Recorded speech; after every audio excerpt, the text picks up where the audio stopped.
നമസ്കാരം. അപ്പോൾ കർണാടക സർക്കാരിന്റെ വലിയൊരു അനാസ്ഥയാണ് ഈ ഒരു പ്രകൃതി ദുരന്തത്തിൽ നിന്ന് നമുക്ക് നേരിട്ട് കാണാൻ സാധിച്ചത്.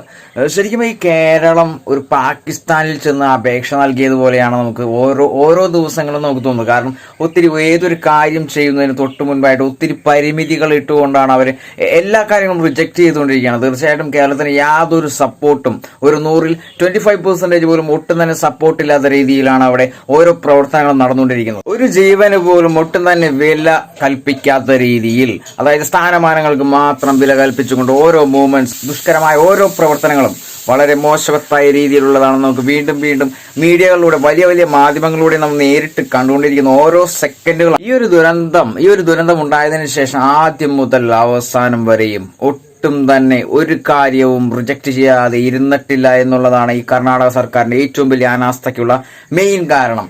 അർജുൻ എന്ന് പറയുന്ന ആ ഒരു വ്യക്തിയുടെ ജീവന് മാത്രമല്ല, അതിൽ കൂടുതൽ ആളുകൾ പെട്ടിട്ടുണ്ടെന്നുള്ള കാര്യം എത്ര എണ്ണം എന്നുള്ളത് തീർച്ചയായിട്ടും നമുക്ക് മനസ്സിലാക്കാൻ സാധിച്ചിട്ടില്ല. ഇതുവരെ എണ്ണം പോലും നമുക്ക് വ്യക്തമാക്കിയിട്ടില്ല. എന്നാലും ഈ ഒരു മോശമായ പ്രവർത്തനം കർണാടക സർക്കാരിന്റെ വലിയൊരു അനാസ്ഥയാണ് ചൂണ്ടിക്കാണിക്കുന്നത്.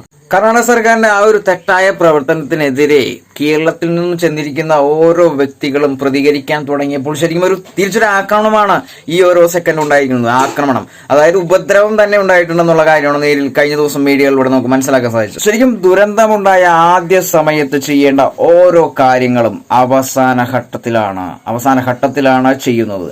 അതും ഈ ഒരു കർണാടക സർക്കാരിന്റെ മുഖം മിനുക്കുന്നതിന് വേണ്ടി മാത്രമാണ് ഈ ഒരു പ്രവർത്തനം ഇപ്പൊ കാഴ്ചവെച്ചുകൊണ്ടിരിക്കുന്നത്. കാരണം ഇന്ത്യയിലെ ഇത്ര കോടി ജനങ്ങളും മാധ്യമങ്ങളും പ്രതികരിക്കാൻ തുടങ്ങി. ആ ഒരു ഭയമാണ് ഈ പറയുന്ന കർണാടക സർക്കാർ അവസാന നിമിഷത്തിൽ കാഴ്ചവെക്കുന്ന ഈ ഒരു മുഖം മിനുക്കൽ. അത് വളരെയധികം തെറ്റായ ഒരു രീതിയിലുള്ള ഒരു സഞ്ചാരമാണ്. ഒരു കാര്യം മാത്രം നമുക്ക് സ്വീകാര്യമാണ്, കാരണം മഴയും കാറ്റും ശരിക്കും ഒരു കുറെ പ്രവർത്തനങ്ങൾക്ക് തടസ്സം ഉണ്ടാക്കാം. പക്ഷേ ആദ്യം ചെയ്യേണ്ട ഒത്തിരി കാര്യങ്ങൾ വളരെ വൈകിയാണ് ചെയ്തിരിക്കുന്നതെന്ന് നമ്മൾ നേരിൽ കണ്ടതാണ്. ഓരോ സെക്കൻഡുകളും ഇത്രയും ദിവസമായിട്ടും വളരെ കൃത്യമായ രീതിയിൽ പ്രവർത്തനം നടന്നിട്ടില്ല എന്നുള്ളതിന് ഒത്തിരി തെളിവുകളാണ് ഈ കർണാടക സർക്കാരിന്റെ ഈ ഒരു അനാസ്ഥ കൊണ്ട് മാത്രം ഇത്രയും ദിവസങ്ങൾ നീണ്ടുപോയത്. അവിടെ കാണാതായ ഒരു ജീവന് പോലും ഒട്ടും തന്നെ വില കൊടുത്തില്ല എന്ന് പറയാനുള്ള കാരണം രാത്രി കാലങ്ങളിലുള്ള പ്രവർത്തനങ്ങൾ നിർത്തിവെക്കുന്നതാണ്.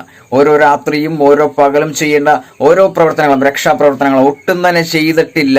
ഒരു രാത്രി കഴിഞ്ഞാൽ വീണ്ടും അടുത്തൊരു പകലിൽ മാത്രമാണ് ഓരോ രക്ഷാപ്രവർത്തനവും നടത്തിയിരിക്കുന്നത്. അത് വളരെ തെറ്റായ ഒരു ശൈലിയുള്ള ഒരു രക്ഷാപ്രവർത്തനമാണ്. എന്തിന് ഇത്തരം അനാസ്ഥ കാണിക്കണം? പാകിസ്ഥാനാണോ ഈ പറയുന്ന കർണാടക? ഈ പറയുന്ന പ്രകൃതി ദുരന്തത്തെക്കാൾ ഭയാനകമാണ് ഈ കർണാടക സർക്കാരിന്റെ സാമീപ്യം. വളരെ തെറ്റായ രീതിയിലുള്ള രക്ഷാപ്രവർത്തനമാണ് ഇപ്പോൾ അവർ കാണിച്ചുകൊണ്ടിരിക്കുന്നത്. അവരുടെ മുഖം മിനുക്കാൻ വേണ്ടി മാത്രം. എന്തിനാണെങ്കിലും രക്ഷാപ്രവർത്തനം നടത്തിയിട്ട് ഒരു ജീവന് പോലും വില കൽപ്പിക്കാത്ത ഈ രീതിയിലുള്ള രക്ഷാപ്രവർത്തനം എന്തിനാണ്?